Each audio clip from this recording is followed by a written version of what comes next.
आज विश्व का मानव अन्य प्राणियों से भी दुखी है, पशु पक्षियों से भी दुखी है, क्योंकि हमारे पूर्व जन्म के जो पुण्य थे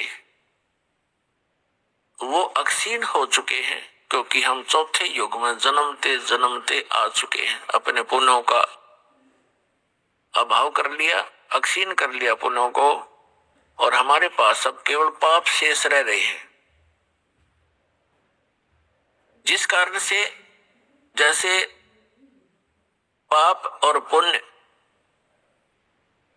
ये दो पहलू हैं। पुण्य से सुख होता है, पाप से दुख होता है।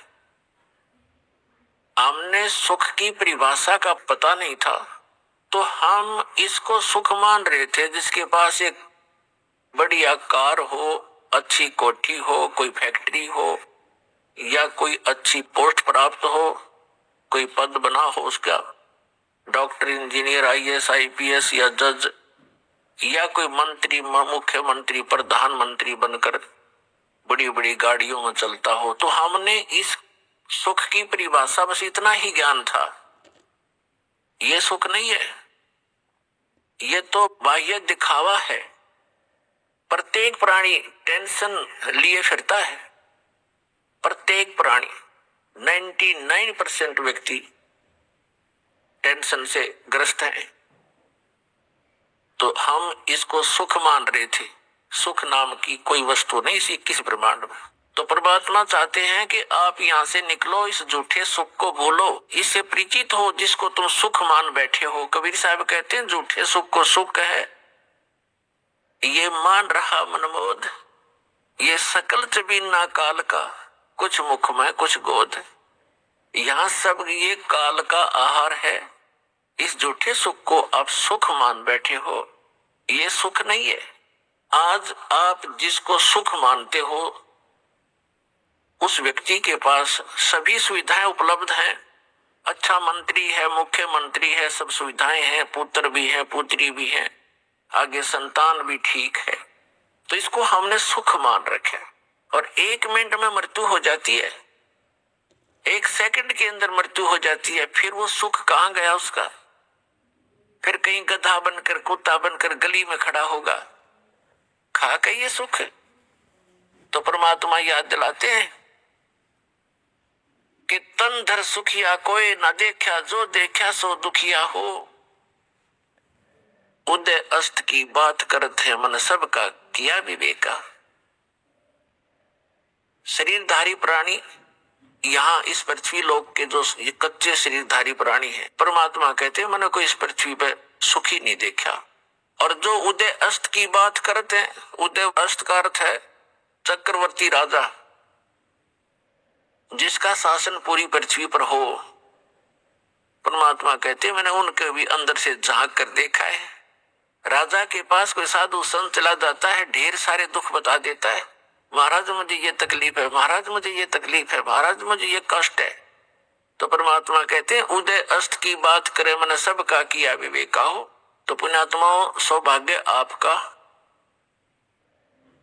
आप जी को ये वचन सुनने को मिल रहे, क्योंकि ये वचन परमात्मा के बताए हुए हैं कि कबीर हरि के नाम बिना राजा रसब हो और मट्टी लदे कुम्हार के घास न डाले कोई। स्वर्ग का राजा इंद्र या पृथ्वी का राजा भी क्यों ना हो, यदि भक्ति नहीं करता भगवान की, उस पूर्ण परमात्मा की, वो रसब गधे की खच्चर बनेगा, खच्चर। तो पुण्यात्माओं, तो ये ज्ञान परमात्मा ने आके दिया है, इस पर आपने जोर देना पड़ेगा, ये सत्य है।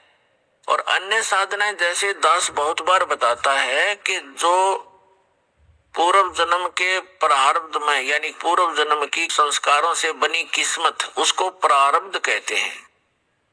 आपकी किस्मत में आपके पुण्य अधिक हैं,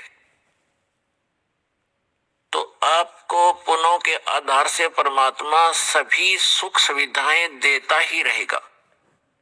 आप चाहे भक्ति करो या ना करो, आप चाहे डाके डालो, चोरी करो, झूठ बोलो सारा जीवन, यदि आपके पुण्य घने हैं, पूर्व जन्म की आपकी बैटरी चार्ज है, तो तब तक आपको कोई प्रॉब्लम नहीं आएगी।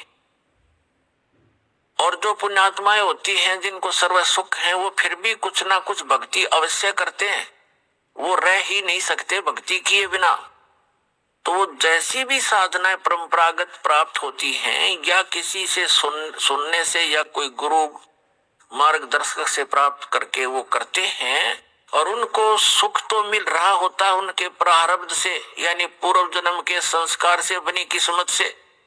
और वो ये सोच रहे होते हैं कि जो गुरु जी ने ये क्रियाएं मुझे बता रखी है, मुझे इनसे लाभ हो रहा है।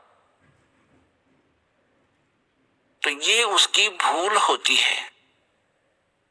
एक जीवित उदाहरण बताते हैं एक आपको कि एक रोहतक शहर के अंदर एक फाइनेंसर था, फाइनेंसर जो ब्याज पे पैसे देता है। तो इस दास ने प्रारंभ में जब ये शुरू किया, सरकारी नौकरी को त्याग दिया, तो भक्तों ने सोचा कि ज्यादा दुखी हो जाते हैं गुरुजी, गांव गांव में जाते हैं, बसों में जाते हैं तो तंग हो जाते हैं। एक जीप की व्यवस्था की, उसके लिए फाइनेंस करवाया उस फाइनेंसर से।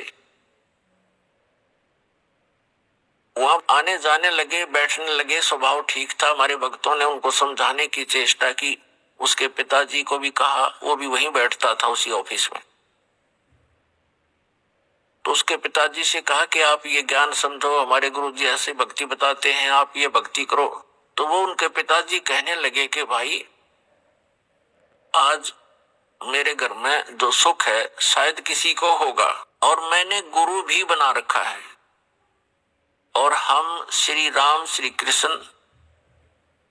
और श्री शंकर भगवान, श्री विष्णु भगवान और दुर्गा माता आदि की पूजा करते हैं। अरे इन्होंने हमारे सारे ठाठ कर रखे हैं। एक लड़के का तो ये व्यवसाय, वो प्रॉपर्टी डीलर का काम भी करता था, फाइनेंसर का भी काम करता था, खूब बढ़िया काम चल रहा था।